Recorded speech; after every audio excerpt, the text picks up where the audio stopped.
to OFW Runner Day 66. Today is March 6, 2017, and this is my New Day's resolution.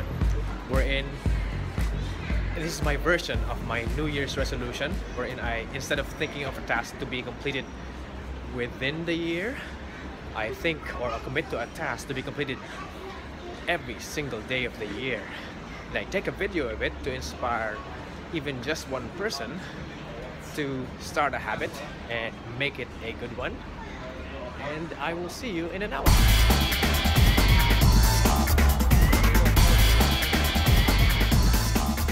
Balikbayan face. Yes, aka the homecoming face. Yan muna pag-usapan natin muna. Medyo nabigatan ako sa kahapon eh. Nausapan natin na departure face. Kahit ako napatigil ako sa pagsasalita eh. So, bukas na lang yung sacrifice face sapagkat mabigat din yun. Kaya, unahin ko na muna yung balikbayan face. 3 things. Actually hindi, 4 na lang. 4 things that you miss sa Pilipinas. Kaya mo gustong umuwi. Kaya mo gustong magbalikbayan. Number 1. F. The people. Friends, family, and maybe future acquaintances. Mga gusto mong makilala sa Pilipinas. Sapagkat medyo pare-pareho lang nakakausap mo sa ibang bansa sapagkat kasama mo sa trabaho, tapos gusto mo mag-Tagalog. Yan. Pagdating mo sa Pilipinas, parang ang friendly mo na.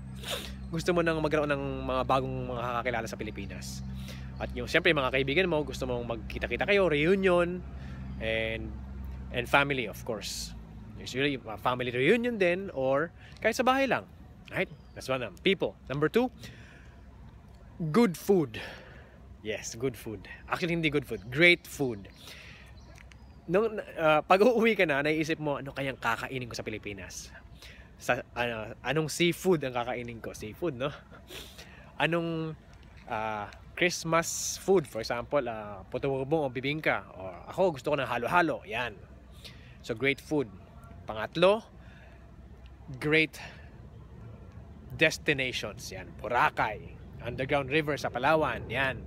Ano pa ba? Bohol, Chocolate Hills, Pagsanhan Falls, 100 islands, 1,000 islands. 100 lang, no?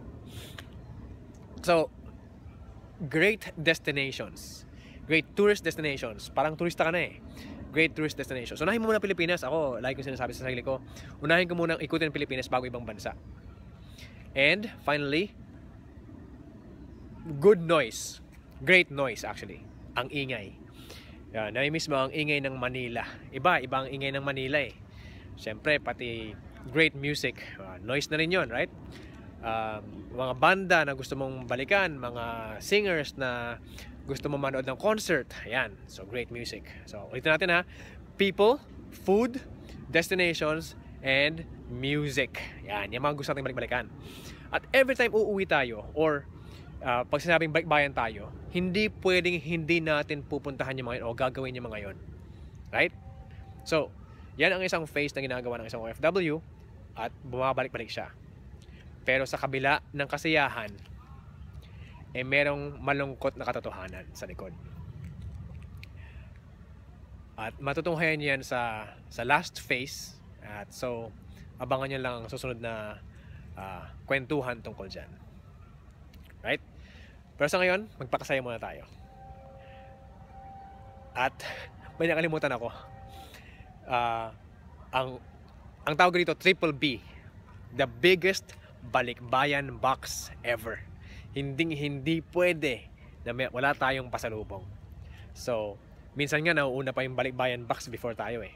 Nauuna muna yung box bago yung flight mo. Kasi sobrang dami nun eh. Magbabayad ka pa ng extra sa bagahe.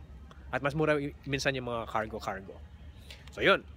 So sa mga aspiring OFWs, i-expect mo na mamimiss mo ang yung 4 na bagay na yan.